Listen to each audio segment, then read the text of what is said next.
le président de la République de Haïti.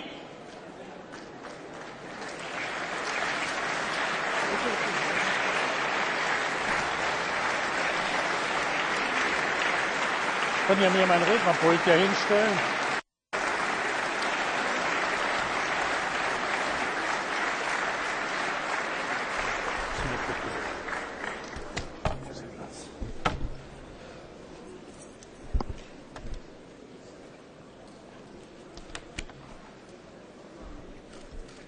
Liebe Kolleginnen und Mes chers collègues, Monsieur le Président Martelly, les relations entre l'Union européenne et Haïti, Monsieur le Président, sont d'une importance toute particulière pour nous. Ce tremblement de terre gravissime du 12 janvier 2010 qui a vraiment ébranlé Haïti, et plus de 220 000 personnes ont été victimes de ce tremblement de terre, et 1,7 million de personnes ont perdu leur maison, a conduit à une solidarité internationale jamais vue par le passé. Une solidarité manifestée aussi par les Européens et les Européennes. L'Union européenne a accordé une aide humanitaire, une aide au développement pour la reconstruction de votre pays. Depuis 2010, l'Union européenne est le principal bailleur de fonds pour l'aide à Haïti. Votre pays, aujourd'hui encore, doit combattre les conséquences désastreuses de ce tremblement de terre, eh bien, a été touché une fois encore par une catastrophe naturelle. Isaac et Sandy, les deux ouragans, ont apporté dévastation et mort sur votre pays avec des conséquences gravissimes et désastreuses sur l'approvisionnement de la population. Monsieur le Président, Monsieur Martelly, le Parlement européen s'est toujours engagé en faveur d'une aide de l'Union européenne à Haïti, une étroite coopération aussi avec les autorités haïtiennes. Nous sommes toujours battus pour ça. Nous souhaitons aider votre pays. Nous voulons aider votre pays à devenir un pays stable sur le plan économique et politique, un pays qui peut assurer son auto-approvisionnement et qui peut contribuer de son propre chef à réduire la pauvreté dans votre pays. Sous votre présidence, nous espérons que s'établira une démocratie forte, durable, avec pour la perspective la stabilité. Les défis que vous avez à relever, Monsieur le Président Martelly, sont considérables. Et sachez que le débat d'hier, d'ailleurs, dans les différentes commissions du Parlement, l'ont amplement démontré. Nous savons que ces défis devant lesquels vous êtes confrontés ou auxquels vous êtes confrontés sont dramatiques. 3 ans après cette catastrophe, 370 000 personnes attendent d'être logés de manière digne et durable parce qu'ils vivent parfois dans des conditions indignes. Et donc les efforts pour leur donner un toit sont essentiels. Ce processus de reconstruction, en toute logique, doit être le plus efficace possible, être organisé en conséquence. La pauvreté dans votre pays doit être combattue par tous les moyens. Et le renforcement de la démocratie indispensable et de l'état de droit appelle des réformes, et notamment dans le secteur de la justice, et tout cela doit être saisi à bras-le-corps. J'ajoute, dans la perspective du débat sur la dotation financière de l'Union européenne, j'ajoute que nous devons veiller à ce que nos responsabilités internationales, nous les remplissions, notamment pour votre pays Haïti. Nous devons là respecter nos promesses et aider ou être à côté de votre peuple en toute solidarité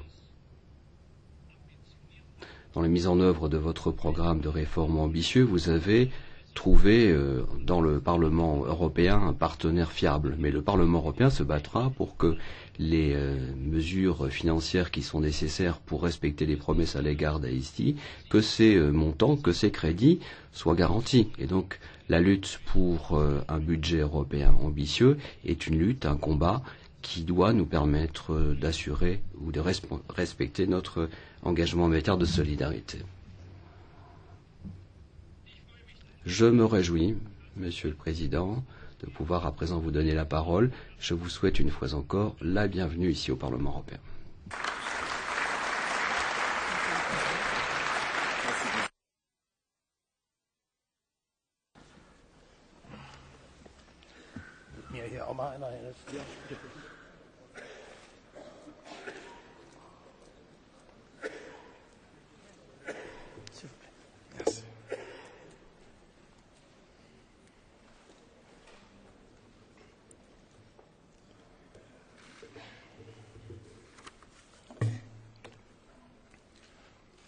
Monsieur le Président,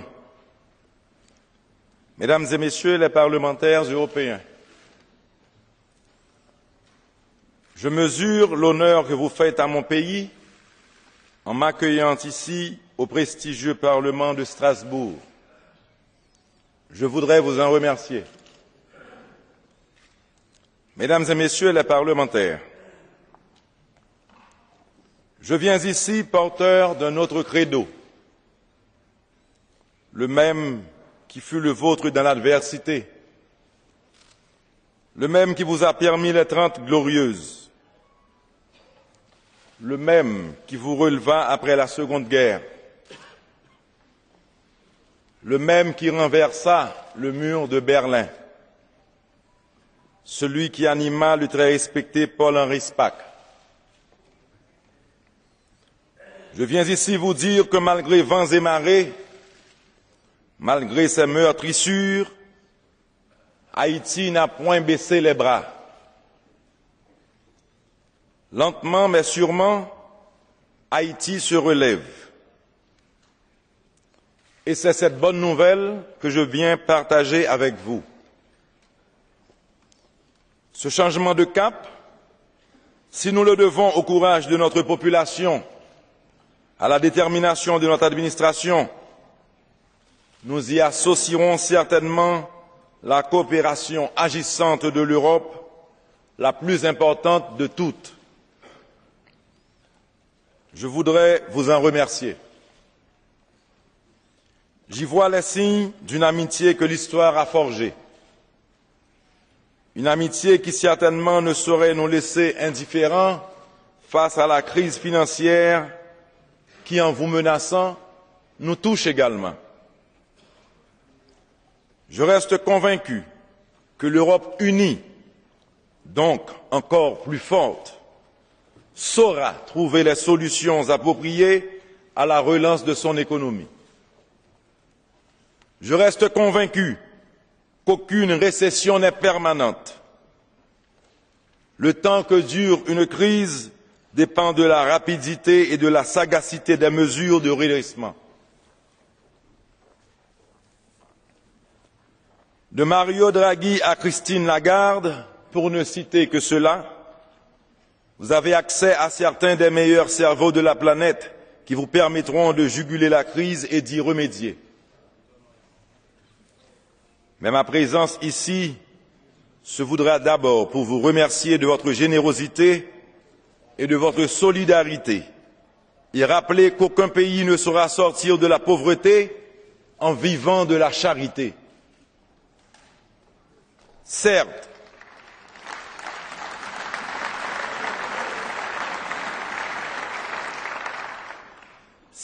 Haïti a encore besoin d'aide.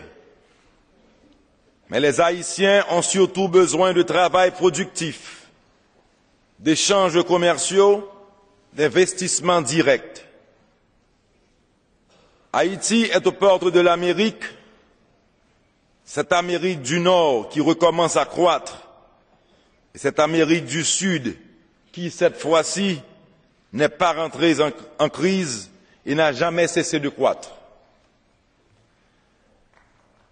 Haïti est une plateforme stratégique, un environnement propice aux investissements, un tremplin qui peut permettre aux entreprises européennes de participer à la reconstruction du pays et de se préparer un avant-poste stratégique pour la région.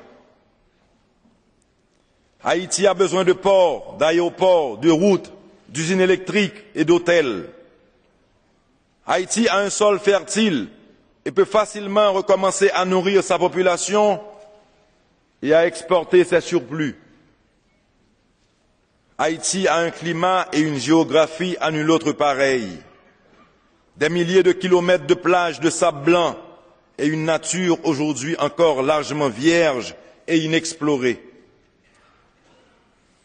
De Fort Liberté au Caille, de Gonaïves à Miragouane, notre pays foisonne de ports en eau profonde naturellement protégés. Notre population est jeune, courageuse, avenante, rude au travail. Je suis aujourd'hui ici pour vous présenter, vous inviter et vous inciter à tirer parti du meilleur de ce pays et de ses extraordinaires opportunités d'investissement. Je vous invite à travailler avec nous pour nous aider à reconquérir notre souveraineté financière en nous permettant de retourner sur les marchés financiers internationaux. Je suis ici pour, avec vous, envisager d'autres accords de libre-échange. Je vous incite à œuvrer avec nous, à concevoir et à développer des projets intelligents et rentables. Je vous demande de collaborer avec nous afin qu'ensemble nous trouvions les meilleurs moyens de les financer. Beaucoup de vos professeurs retraités ne rêvent que de contribuer à faire de notre monde un monde plus juste et plus équitable. Envoyez-les nous et participez à la formation de nos jeunes et de leurs professeurs. Contribuez avec nous à changer l'histoire. L'histoire qui nous rappelle nos liens avec l'Espagne, l'Angleterre, la France, l'Italie, la Pologne.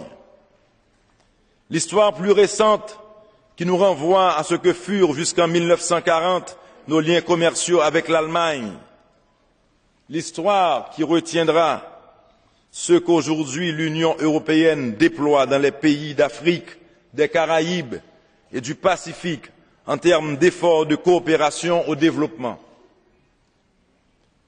L'Europe peut être fière de sa place dans le monde, de son charisme, de ses convictions, des courants de pensée qu'elle charrie, des réponses qu'elle apporte aux problèmes de la planète, des initiatives qui sont les siennes et de son rôle près des pays émergents.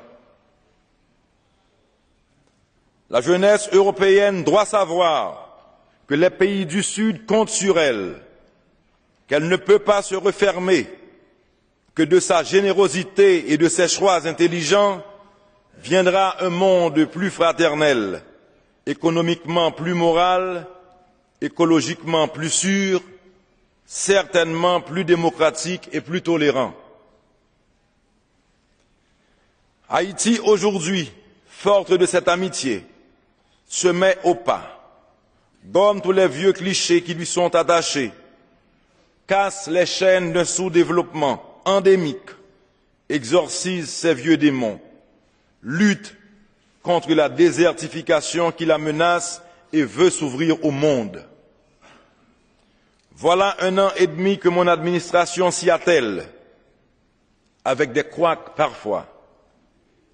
Mais nul ne niera notre bonne foi.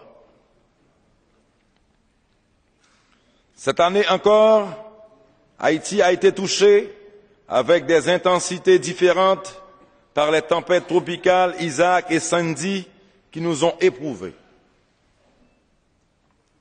Et une fois de plus, ce sont des vies humaines, des récoltes, des logements, du bétail qui en ont pâti. Et une fois de plus, la communauté internationale a été prompte à secourir, à sauver, à reconstruire. Il faudra bien un jour casser ce cercle vicieux et construire un cercle vertueux. C'est ce que nous faisons. C'est à cet effort qu'Haïti se relèvera. Haïti se relèvera. parce que nous avons pris conscience que la vulnérabilité du territoire haïtien, déjà considérable, va augmenter dans les prochaines années au rythme de la progression du changement climatique annoncé pour les Antilles. Elle se relèvera parce qu'obstinément nous travaillons à faire avec une autre échelle de temps, celle de la prévention. Et la prévention, dans ce domaine, c'est l'aménagement du territoire. Aménager le territoire, c'est rendre le pays moins vulnérable, c'est protéger les bassins versants pour qu'ils cessent d'être, à cause du déboisement, de l'érosion ou de l'urbanisation anarchique, cause de destruction. Aménager le territoire, c'est aussi éviter de perdre à chaque accident climatique des millions de dollars. C'est créer un cadre de vie acceptable pour la population haïtienne. Mon gouvernement a des outils pour commencer à faire de l'aménagement du territoire une réalité. Ces instruments sont le Centre national d'information géospatiale, soutenu par vous de l'Union européenne, et le CIAT, Comité interministériel d'aménagement du territoire, auquel vous contribuez. Je voudrais vous en remercier. Je veux vous dire que mon administration les utilisera à fond pour inscrire son action dans le temps et pour mettre sa marque dans l'espace haïtien. Vous voyez, dans ce domaine, le vieux continent précède plus d'un partenaire. Comme on dit chez nous, l'Europe prend devant. Elle continue d'inspirer un monde en pleine mutation où de plus en plus le cavalier seul des États devra céder la place à la régionalisation, formant ces espaces de libre circulation des biens et des personnes, parlant d'une seule voix, se soutenant mutuellement tout en gardant leur identité. La région caribéenne, toutes grandes et petites Antilles associées, sans exclusive, peut émerger un jour comme une véritable union d'États indépendants et tirer tout le profit que lui confère son extraordinaire position géostratégique. C'est non seulement le prix de la stabilité, j'allais dire de la paix dans le monde, mais bien plus encore. Ce sont là les nouveaux incitatifs au développement dans un contexte où tous les intervenants s'engagent à faire régner la paix, la régularité et la justice. L'Union européenne, dans le cadre de son soutien aux pays d'Afrique, des Caraïbes et du Pacifique, y apporte sa contribution. Et les enveloppes inscrites au Fonds européen de développement au chapitre de l'intégration régionale deviennent plus substantielles et participent à cette initiative. L'Haïti d'aujourd'hui y souscrit, consciente de sa place, de son poids, de son rôle dans la région, mais aussi de ses lacunes. Lucides, nous avons évalué nos retards, avons décidé de cesser de nous flageller et de travailler plutôt à les combler. Et nous les comblons. Chaque jour un peu plus. Ce ne sera pas un sprint, mais une course de fond. Et là encore, l'Europe nous inspire. Car si certains de ses États membres étaient exsangues voilà à peine un demi-siècle, aujourd'hui, malgré la crise financière, ils sont encore campés sur des fondements solides qui leur permettront un jour de se remettre. Le relèvement de l'Europe tient entre autres à la gestion transparente des ressources publiques, à leur utilisation rationnelle, au fonctionnement univoque de la justice, au niveau d'éducation des populations et à leur désir de travailler sans relâche à la reconstruction de leurs économies respectives. « Les succès n'ont point de frontières. Mon mandat se dédie, entre autres, à la scolarisation de notre population, au combat contre la corruption, à l'établissement d'un État de droit, et je veux croire que les résultats viendront. Déjà en moins de 2 ans, ce sont plus d'1 million d'enfants, jusque-là laissés pour compte, qui ont gratuitement intégré le système éducatif, sans autre apport que l'effort du Trésor public. Déjà, l'effort de relèvement, lui aussi, se solde aujourd'hui par plus d'1 million de sans-abri désormais relogés, justifiant en cela l'effort également consenti par vos contribuables. Je veux leur dire toute ma gratitude et les assurer que leur solidarité n'a pas été spoliée et que les plus vulnérables en ont été les vrais bénéficiaires. Déjà, l'état de droit que nous appelons de nos vœux prend visage. Les vacances de nos institutions ont été comblées. La Constitution amendée, malgré ses faiblesses, a été promulguée. La magistrature a retrouvé ses marques. Le Conseil supérieur du pouvoir judiciaire est en fonction. Le Conseil électoral permanent se monte. Les élections devant renouveler le tiers du Sénat s'en viennent. Les libertés citoyennes sont au rendez-vous. La presse s'exprime librement, l'opposition encore plus. La corruption cède du terrain et le grand banditisme n'a plus de sanctuaire.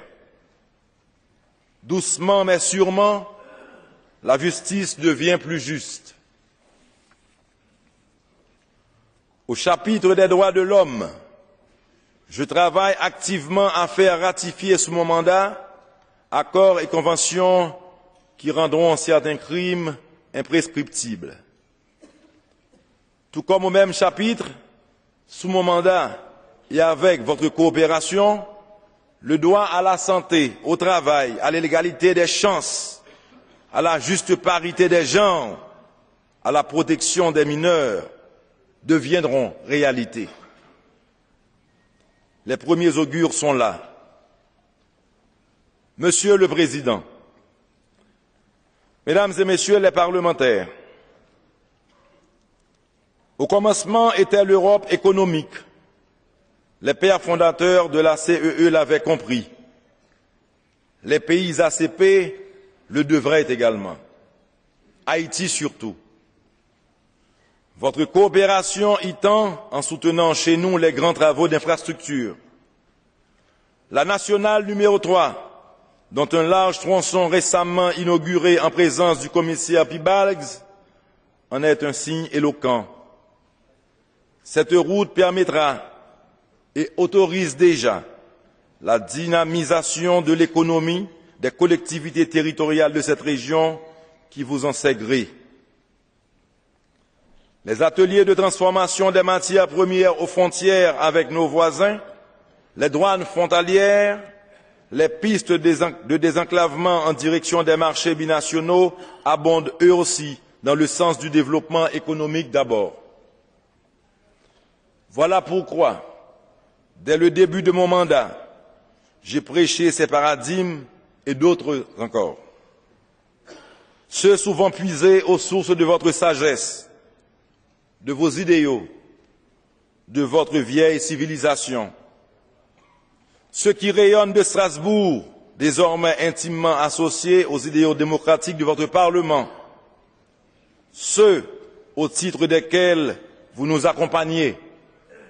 Ceux au nom desquels vous m'avez accueilli ici, aujourd'hui, avec tant de convivialité. Je vous en remercie.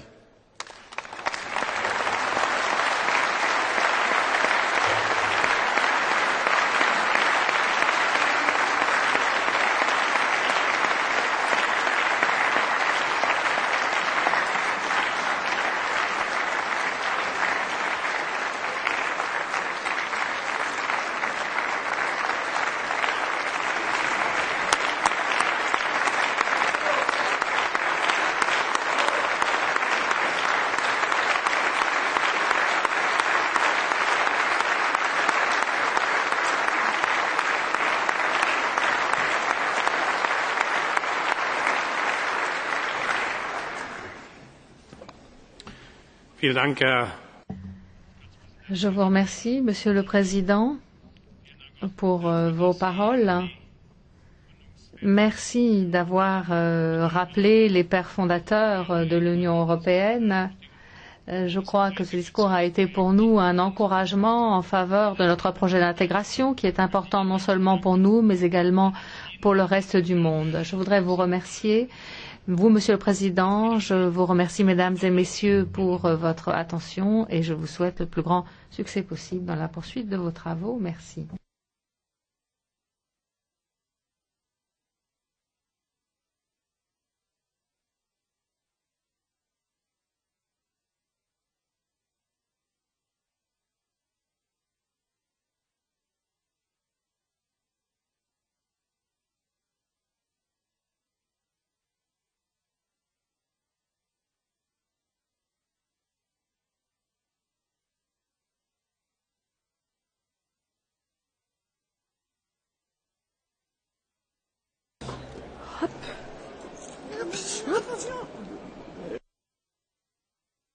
C'est lourd, hein? Bon. Et donc? Bon.